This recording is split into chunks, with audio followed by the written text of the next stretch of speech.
Seu desempenho não atendeu expectativas. Você está dispensada. Demitida, mas por que? Eu fiz tudo o que me pediram. A decisão está tomada. Recolha suas coisas e saia. Por favor, me dê mais uma chance. Ela era invisível para ele. Apenas mais uma funcionária entre centenas até o dia em que ele a demitiu sem pestanejar. Mas o universo tem uma forma cruel e poética de cobrar as contas. E quando o milionário descobriu o segredo que ela carregava em silêncio, o chão cedeu sob seus pés. O que ele pensava ser fraqueza era, na verdade, a força mais rara que ele jamais havia encontrado. E foi tarde demais para fingir que não importava. Se você ainda não está inscrito no canal, inscreva-se agora e ative o sininho para não perder nenhuma história. Comente aqui embaixo de onde você está assistindo. Adoramos saber de onde vem cada um de vocês. A sala de reuniões do 40º andar tinha paredes de vidro que davam para a cidade inteira. Dali de cima, São Paulo parecia um organismo vivo, pulsando em laranja e cinza na manhã fria de julho. Rafael Monteiro Costa ficava ali às vezes, antes de qualquer funcionário chegar, observando os carros lá embaixo como formigas que ignoravam completamente que eram observadas. Ele gostava disso. Gostava de ter perspectiva, de enxergar o que os outros não enxergavam. Tinha 38 anos, um patrimônio que ultrapassava os 2 bilhões e a reputação de ser o homem mais eficiente do mercado financeiro brasileiro. Eficiente era a palavra que todos usavam. Não era gentil, não era generoso. Era eficiente. Cortava custos com a mesma precisão com que um cirurgião cortava tecido doente, sem hesitação, sem sentimento, sem olhar para trás. Naquela manhã de julho, havia uma lista sobre a mesa. 17 nomes. Uma reestruturação. O setor administrativo seria reduzido em 40% e ele havia pedido ao RH que identificasse os profissionais com menor índice de produtividade dos últimos 6 meses. A lista era objetiva. Números, sem rostos. Camila Ferreira estava no número 11. Ela trabalhava há 3 anos na empresa como assistente de projetos, num setor que a maioria dos executivos nem sabia que existia. Fazia planilhas, organizava arquivos, respondia a e-mails de fornecedores, revisava contratos menores. Era o tipo de trabalho que sustenta uma empresa inteira sem que ninguém perceba que está sendo feito. O tipo de trabalho que só aparece quando para de ser feito. Camila tinha 29 anos, cabelos escuros presos num coque baixo, quase sempre levemente torto, óculos de armação fina que ela empurrava para cima com o dedo indicador quando estava concentrada e um jeito quieto de existir que as pessoas costumavam interpretar como timidez. Não era timidez, era contenção. Havia uma diferença enorme entre as duas coisas, mas ninguém no escritório havia se dado ao trabalho de descobrir. Ela chegava às 8h15 todas as manhãs. 15 minutos antes do horário oficial, tomava café sozinha na copa enquanto lia alguma coisa no celular. Depois ia para a sua mesa e começava a trabalhar antes que o escritório ao redor dela acordasse. Saía pontualmente às 18 horas, sem hora extra, sem se candidatar a projetos maiores, sem tentar chamar atenção. Para o olho clínico de um RH sobrecarregado, avaliando produtividade por métricas de visibilidade e participação em reuniões, ela parecia exatamente o que os números diziam: pouco engajada. A reunião de desligamento foi marcada para as 10 da manhã. Rafael raramente participava dessas reuniões, mas naquele dia havia uma situação específica em 2 dos casos que precisava acompanhar pessoalmente. Camila não era um desses casos. Ela estava simplesmente na mesma sala por uma questão de logística, numa das cadeiras ao longo da parede, esperando sua vez com uma expressão que Rafael, ao entrar na sala, classificou imediatamente como resignação. Quando chegou a vez dela, o gerente de RH, um homem nervoso chamado Douglas, abriu a pasta e começou a falar sobre reestruturação, agradecimentos pela contribuição, termos de rescisão. Rafael mal prestava atenção. Estava relendo algo no tablet. Foi então que ela falou: Tudo bem, Camila disse. A voz era calma. Não havia choro, não havia raiva, não havia aquela negociação desesperada que ele havia testemunhado tantas vezes. Apenas 2 sílabas, ditas com uma espécie de dignidade serena que, por alguma razão, fez Rafael levantar os olhos do tablet pela primeira vez. Ela estava olhando para Douglas, não para ele, assinando os papéis com cuidado, verificando cada página antes de virar. Quando terminou, dobrou a sua cópia em 3 partes iguais, colocou na bolsa e se levantou. Obrigada pela oportunidade, ela disse, e saiu. Rafael ficou olhando para a cadeira vazia por um segundo mais do que devia. Havia algo naquela saída que ele não conseguia nomear. Uma ausência de drama onde ele esperava drama, uma completude onde ele esperava fragmentação. Depois virou a página no tablet e esqueceu completamente. Ou tentou. 3 semanas depois, Rafael estava numa reunião com a diretora de comunicação quando percebeu que um projeto de parceria com uma ONG local havia entrado em colapso. A ONG, que fornecia mão de obra treinada para o setor de logística da empresa, num programa de impacto social que rendia pontos importantes com investidores internacionais, havia simplesmente parado de responder os e-mails. O contato havia sido perdido. Ninguém no departamento sabia explicar por quê. Quem gerenciava essa conta? Rafael perguntou, com aquele tom que as pessoas reconheciam como o prelúdio de algo desagradável. Houve silêncio. Depois Douglas, que havia sido chamado à reunião, consultou um documento e disse, com a voz levemente hesitante de quem percebe tarde demais que cometeu um erro, que a conta havia sido gerenciada por Camila Ferreira, que a transição não havia sido feita antes do desligamento porque o processo havia sido acelerado, que aparentemente ela administrava o relacionamento com 3 organizações parceiras de forma inteiramente informal, sem documentação centralizada, porque era o jeito que o departamento havia funcionado antes de uma atualização no sistema 2 anos atrás. Rafael ficou muito quieto.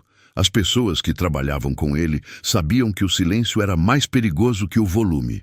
Encontrem ela, ele disse. Agora.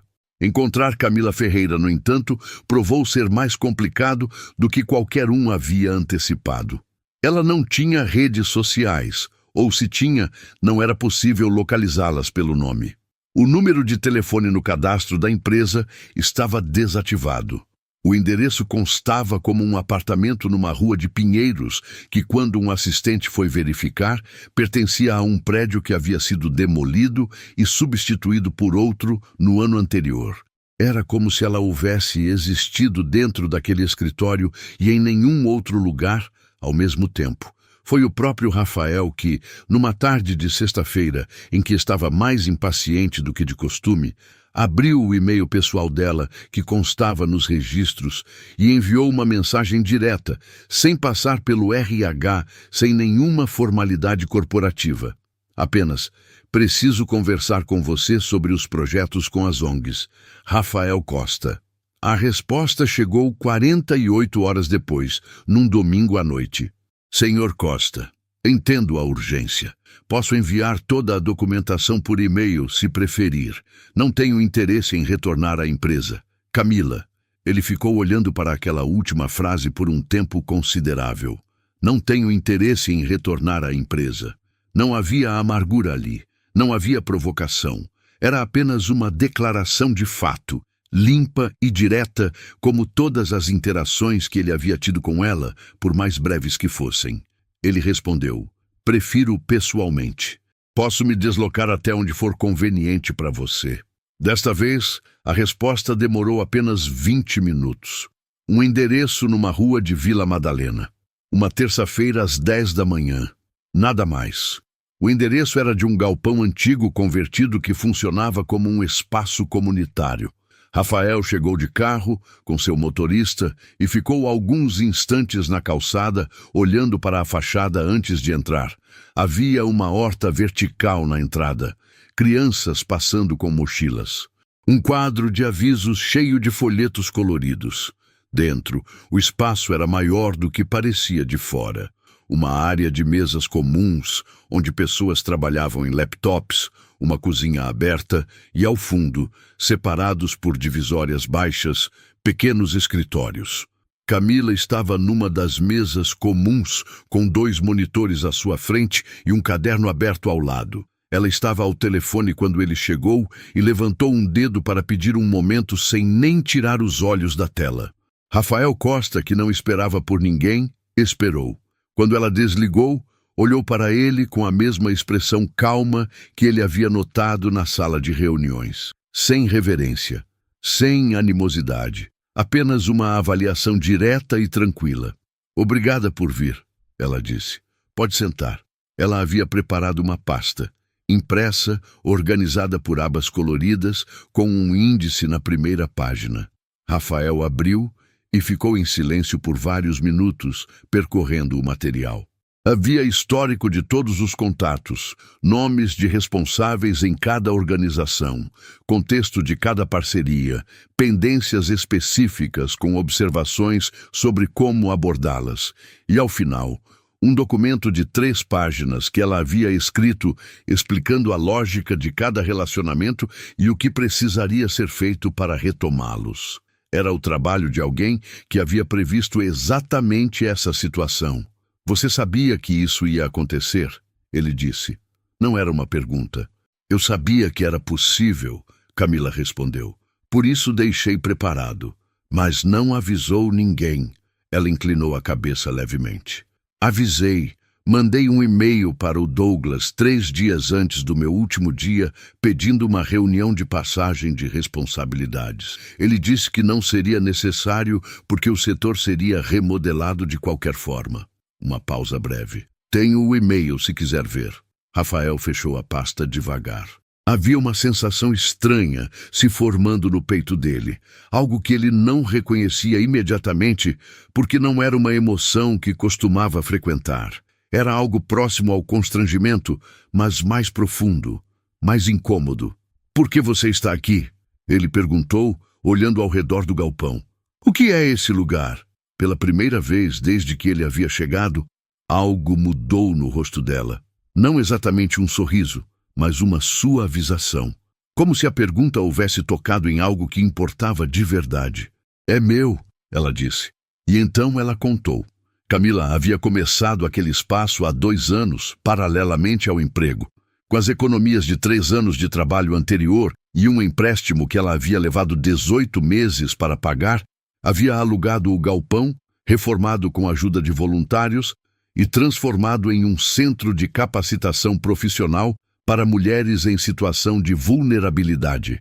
Não era uma ONG registrada ainda, estava no processo de formalização. Por enquanto, funcionava como pessoa jurídica de microempresa, o que limitava algumas captações, mas permitia operar.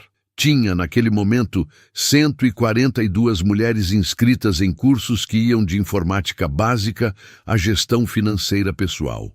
Tinha parcerias com 4 restaurantes do bairro para absorver alunas no mercado de trabalho. Tinha 3 empresas patrocinadoras pequenas e estava em negociação com uma 4ª. E tinha, no fundo do galpão que Rafael ainda não havia visitado, uma sala de brinquedos com monitoras voluntárias para que as mães pudessem estudar sem pagar por babá. Rafael ouviu tudo isso sem interromper. Era algo que ele raramente fazia. "Você fazia isso enquanto trabalhava na minha empresa", ele disse quando ela terminou. "Das 18 horas em diante e nos fins de semana. E não falou com ninguém. Com quem eu falaria?" Ela disse isso sem ironia. Era genuinamente uma pergunta. O trabalho na empresa era um trabalho. Isso aqui é outra coisa. Rafael ficou olhando para ela, para as 2 telas abertas atrás dela, cheias de planilhas, para a pasta que ela havia preparado para ele, organizada com o mesmo cuidado meticuloso que aparentemente ela aplicava a tudo, para o coque levemente torto, para os óculos que ela empurrou para cima com o dedo quando esperou sua resposta. Ele pensou em quantas vezes havia passado por ela no corredor sem realmente vê-la. Em quantas reuniões ela havia sentado ao fundo, fazendo anotações, enquanto todos os outros disputavam espaço de fala. Em quantas vezes o sistema de métricas havia marcado como inatividade o que era, na verdade, apenas uma pessoa que não precisava de plateia para trabalhar. Preciso de você de volta, ele disse. Já disse que não tenho interesse. Não na mesma posição. Ele colocou a pasta sobre a mesa entre eles.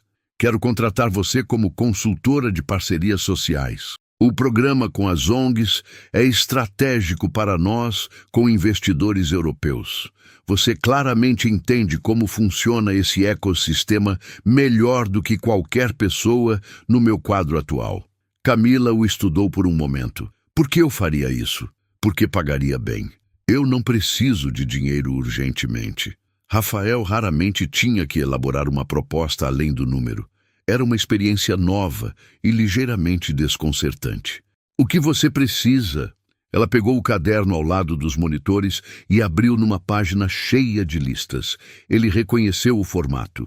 Era uma lista de problemas com soluções parciais anotadas ao lado, o tipo de documento que alguém faz quando está pensando em voz alta no papel. Preciso de um parceiro corporativo com credibilidade para colocar no meu material de captação. Preciso de acesso a uma rede de fornecedores para o programa de empregabilidade. Preciso de alguém que possa me apresentar a investidores de impacto que levem a sério projetos no estágio em que o meu está. Ela fechou o caderno. Se a consultoria vier acompanhada disso, podemos conversar. Rafael ficou olhando para ela por um longo momento. Combinado, ele disse. Nos 3 meses seguintes, Rafael viu Camila 2 vezes por semana. Às vezes no galpão de Vila Madalena, às vezes no seu escritório no centro, às vezes em reuniões com parceiros em potencial, onde ela apresentava o projeto com uma clareza e uma convicção que ele havia raramente visto em executivos com décadas de experiência. Ela não vendava a realidade, não exagerava os números, apresentava os fatos, explicava a lógica, demonstrava o impacto com histórias específicas de mulheres específicas, e então ficava quieta, e deixava o interlocutor chegar à sua própria conclusão. Era a melhor estratégia de convencimento que ele havia testemunhado, e ela provavelmente nunca havia lido um livro de vendas na vida. Ele começou a chegar mais cedo às reuniões no galpão. Ficava mais tempo depois que o trabalho havia terminado, caminhando pelo espaço, vendo as aulas acontecerem, ouvindo as conversas. Uma tarde, encontrou Camila sentada no chão da sala de brinquedos, lendo uma história para 3 crianças que aguardavam as mães, e parou no corredor sem que ela o visse, observando por 1 minuto inteiro antes de se afastar. Havia alguma coisa acontecendo nele que ele não sabia muito bem como classificar. Era uma sensação de desconforto produtivo, como quando um músculo que havia ficado imóvel por tempo demais começa a ser usado de novo. Doía levemente, mas de um jeito que indicava que estava funcionando. Começou a fazer perguntas que não eram sobre o trabalho. Perguntou de onde ela era. Do interior do Paraná, ela disse. Uma cidade pequena. Perguntou como havia chegado em São Paulo, sozinha, com uma bolsa e um endereço de uma prima que depois havia se mudado. Perguntou quando havia tido a ideia do projeto. Ela foi silenciosa por um momento antes de responder. Quando precisou de algo assim e não existia. Ele não perguntou o que havia sido. Ela não disse. Mas havia algo naquele silêncio que ele carregou consigo durante dias. Numa noite de outubro, eles estavam trabalhando tarde no escritório dele, finalizando um documento de apresentação para um fundo de impacto europeu, quando o sistema de ar-condicionado parou de funcionar e o calor que havia sido reprimido o dia inteiro invadiu a sala de uma vez. Camila tirou o paletó, dobrou sobre o encosto da cadeira e continuou trabalhando de camiseta branca como se nada houvesse acontecido. Rafael ficou olhando para ela por um segundo e então disse algo que não havia planejado dizer. Eu errei em te demitir. Ela levantou os olhos do laptop. Não foi pessoal. Ele continuou. Mas isso não é exatamente uma atenuante, é? Camila ficou em silêncio por um momento. Depois disse: não foi a primeira vez que fui descartada por alguém que não tinha a menor ideia do que tinha em mãos. A frase caiu entre eles com um peso que ele sentiu fisicamente. Fale sobre isso, ele disse. E ela falou: não tudo de uma vez, não naquela noite, mas ao longo das semanas seguintes, em fragmentos que ela oferecia com o mesmo cuidado com que havia montado aquela pasta de documentos. A história de uma família que havia apostado na filha mais velha e depois retirado a aposta quando ficou caro demais. De um relacionamento longo com um homem que havia levado 5 anos para admitir que nunca a havia visto de verdade. Da decisão de parar de tentar ser vista e começar a simplesmente construir, em silêncio, com as próprias mãos, o mundo que fazia sentido para ela. Por que você me conta isso? Ele perguntou uma vez. Ela o olhou por cima dos óculos. Por que você perguntou? As pessoas raramente perguntam. Havia algo devastador nessa simplicidade. Rafael, que havia construído uma carreira inteira sobre a capacidade de avaliar rapidamente o valor de qualquer ativo, percebeu com uma clareza que chegou tarde e de uma vez, como a maioria das clarezas importantes, que havia estado olhando para o quadro errado o tempo todo, que os números que o sistema havia produzido sobre Camila eram tecnicamente corretos e profundamente falsos ao mesmo tempo, que havia confundido invisibilidade com ausência e silêncio com vazio, que havia demitido a pessoa mais substancial que havia cruzado com ele em anos, e ela havia saído da sala dizendo obrigada. Ele começou a perceber outras coisas, que quando ela discordava de algo que ele dizia, não recuava nem escalava, apenas sustentava o ponto com evidências adicionais, até que a conversa chegasse a uma conclusão real, que ela tinha senso de humor seco que aparecia em momentos inesperados e desaparecia antes que você tivesse certeza de tê-lo visto. Que ela lembrava de coisas que ele havia mencionado casualmente semanas antes e as conectava a coisas novas sem fazer alarde disso. Que quando ela estava animada com alguma ideia, havia uma luminosidade nos olhos que ela não tentava conter e que era a coisa mais bonita que ele havia visto em muito tempo. Numa manhã de novembro, depois de uma reunião que havia corrido excepcionalmente bem, ele a convidou para almoçar. Não como parte de nenhum compromisso de trabalho, apenas almoço. Ela ficou em silêncio por um momento que ele não soube classificar. Tudo bem, ela disse. No restaurante, afastados da pauta de trabalho pela primeira vez, ele percebeu que havia uma versão de Camila que ele ainda não conhecia. Ela tinha opiniões fortes sobre literatura e nenhuma paciência com má arquitetura urbana. Havia visitado 8 países sozinha, sempre em viagens curtas, com orçamento apertado, e falava sobre cada lugar com uma especificidade encantadora de alguém que presta atenção nas coisas pequenas. Gostava de cozinhar pratos que levavam tempo, o tipo de receita que exige horas de preparação, porque gostava do processo tanto quanto do resultado. Rafael ouviu e percebeu que havia muito tempo que não ouvia alguém falar de coisa nenhuma e queria que a pessoa continuasse falando. Você está me olhando de um jeito estranho, Camila disse, interrompendo a própria história.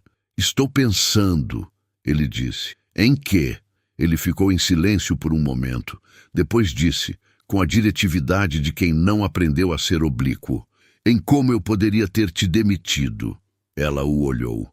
Havia algo novo na expressão dela, uma guarda levemente abaixada que ele reconheceu porque havia aprendido a prestar atenção nas graduações do rosto dela nos últimos meses. Você demitiu uma funcionária. Foi uma decisão de negócios. Foi uma decisão idiota baseada em métricas que não mediam o que importava. Uma pausa. Não estou falando apenas dos projetos. O silêncio que se seguiu foi diferente dos silêncios de trabalho.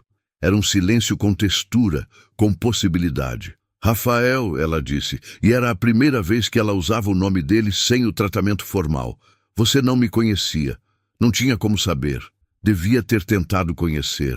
Sim, Ela concordou, com uma honestidade simples que ele achou mais gentil do que qualquer absolvição seria.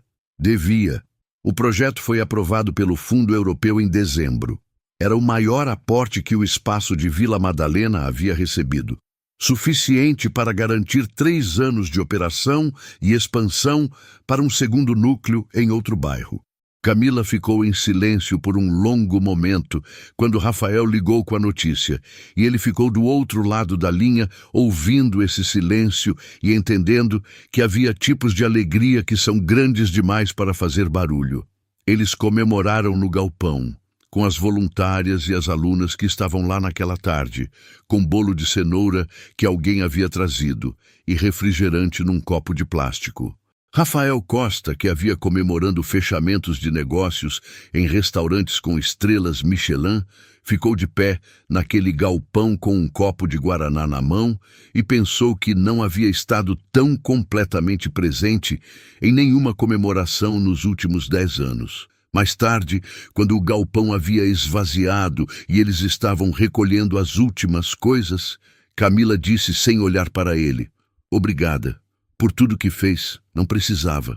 "Precisava", ele disse. Ela o olhou. "Não para compensar nada", ele continuou, "porque você constrói coisas que merecem existir, e eu tenho recursos que deveriam estar sendo usados para isso. Foi uma decisão racional." Um leve sorriso. "Sempre tem que ser racional." "Não sempre." Ele deu um passo em direção a ela. "Às vezes é outra coisa." Camila o olhou por um longo momento. A guarda estava completamente abaixada agora, e ele viu naquele olhar o que havia estado lá o tempo todo, cuidadosamente contido, aguardando alguma prova que ela ainda estava reunindo. "Eu não sou simples", ela disse. "Não vou fingir que sou para facilitar as coisas." "Eu sei." Uma pausa. "Não quero simples. Tenho o projeto. Tenho compromissos que não negocio. Não estou pedindo que negocie nada. E se isso não funcionar, vai complicar tudo o que construímos aqui." "Também sei." Ela ficou em silêncio. Depois, com aquela forma direta que era tão fundamentalmente dela: "Por que você quer tentar?" Rafael pensou por um momento genuíno antes de responder. Não a resposta certa, a resposta verdadeira. "Porque você é a única pessoa que conheço que construiu um mundo inteiro enquanto ninguém estava olhando, sem precisar que ninguém estivesse olhando. E quando eu finalmente olhei, percebi que havia perdido anos olhando para as coisas erradas." Uma pausa. "Quero parar de perder tempo." O silêncio durou o suficiente para que ele se perguntasse se havia dito errado. Então, ela deu um passo em direção a ele, e o que veio depois foi quieto e real, sem drama, sem declaração, apenas a continuação lógica de uma conversa que havia estado acontecendo por meses em voz baixa, aguardando que os dois finalmente prestassem atenção ao mesmo tempo. Os meses seguintes foram uma negociação constante e satisfatória entre 2 modos de estar no mundo. Rafael aprendeu a sentar no chão da sala de brinquedos sem se preocupar com o terno. Aprendeu a esperar que ela terminasse o que estava fazendo sem transformar a espera em pressão. Aprendeu que o silêncio dela nunca era vazio, que havia sempre algo acontecendo por baixo, e que se ele esperasse com paciência, ela sempre dizia. Camila, por sua vez, aprendeu que a diretividade dele não era agressão, era apenas a ausência de um filtro que a maioria das pessoas usa para proteger os outros de seus pensamentos reais, e que havia algo descansante em estar com alguém que nunca a fazia adivinhar o que pensava. Aprendeu que por baixo da eficiência havia um homem que havia construído distância do mundo, porque o mundo havia o ensinado que distância era segurança, e que quando ele se aproximava de verdade. Em março, o segundo núcleo do projeto abriu em Heliópolis. Na inauguração, havia parceiros, voluntários, imprensa local e 187 mulheres inscritas para o primeiro ciclo de cursos. Rafael ficou ao lado de Camila durante o discurso de abertura que ela havia escrito e reescrito por semanas. E quando ela terminou e as pessoas aplaudiram, ele a viu receber o aplauso com aquela compostura característica dela, sem se encolher e sem se expandir além do necessário, apenas presente, e pensou que havia muito tempo que não via alguém ocupar tão completamente o próprio espaço.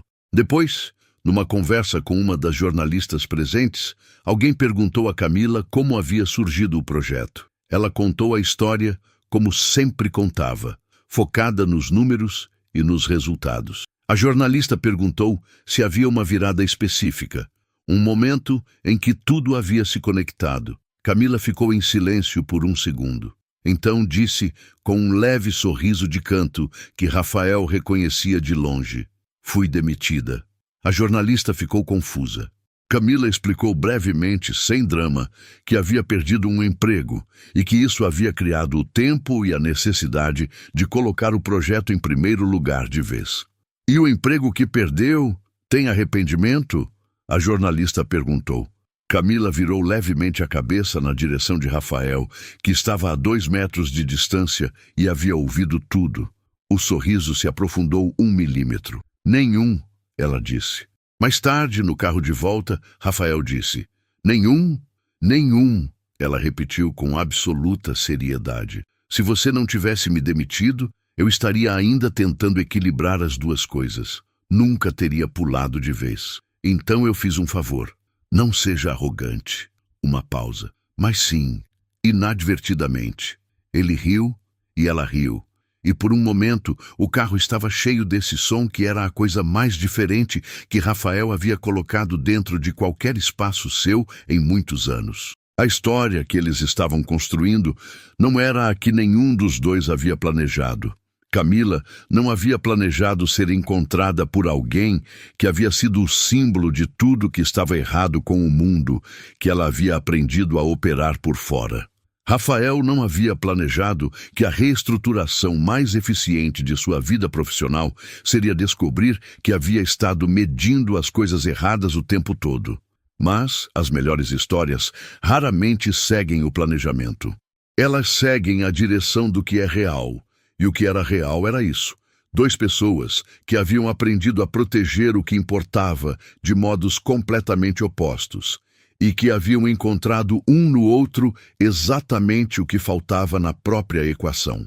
O galpão de Vila Madalena continuava aberto às 8 da manhã todos os dias. As telas de Camila continuavam cheias de planilhas. O coque continuava levemente torto. Os óculos continuavam sendo empurrados para cima, com o dedo indicador no meio de uma concentração profunda. E Rafael Costa, que havia observado a cidade lá de cima por anos, achando que perspectiva era tudo, havia finalmente aprendido que às vezes é preciso descer, entrar, sentar no chão com as crianças, beber guaraná em copo de plástico e prestar atenção no que está sendo construído nas margens, em silêncio, por mãos que nunca precisaram de plateia para saber que o trabalho valia a pena. Havia sido demitida. Havia voltado por uma pasta de documentos.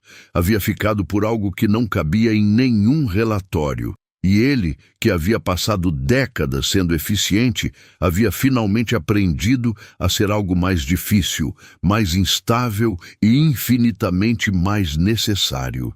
Havia aprendido a estar presente. Às vezes o que parece um fim é apenas o universo reorganizando as peças para que o que precisa encontrar o encontre. Camila não precisava ser vista para existir, mas quando finalmente foi vista de verdade, pelo olhar certo, a vida de ambos ganhou uma dimensão que nenhum dos dois teria conseguido construir sozinho. A mensagem que esta história carrega é simples e antiga. O valor real de uma pessoa nunca cabe numa planilha, e as conexões que mudam a vida raramente chegam anunciadas.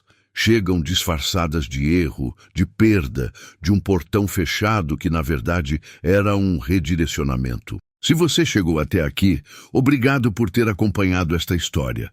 Se ainda não está inscrito no canal, se inscreva agora e ative o sininho para receber todas as histórias novas. E conta para a gente nos comentários de onde você está assistindo.